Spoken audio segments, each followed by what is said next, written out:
کہ جس شخص نے ایک فرض روزہ چھوڑ دیا پھر قیامت تک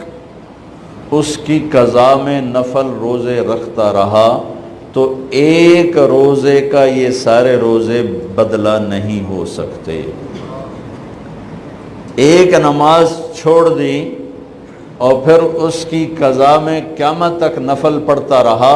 تو فرض نماز کی ایک رکعت کے ایک سجدے کے برابر بھی نہیں ہے۔ فرض میں اتنی طاقت ہے تو اللہ کی رحمت کیسے متوجہ ہوتی ہے کہ رمضان کے مہینے میں اللہ فرماتے ہیں میرے محبوب کی امت ہے، ایک فرض کو 70 کے برابر کر دو، اور پھر فرماتے ہیں نفل کو فرضوں کے برابر کر دو، اور پھر فرماتے ہیں جو رات کو تراویح پڑھے گا، دن میں روزہ رکھے گا، آخری رات اسے ایسے دھو دوں گا،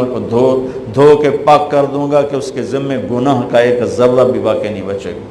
سب گناہ اللہ تعالیٰ اس کے معاف فرما دے گا۔ اور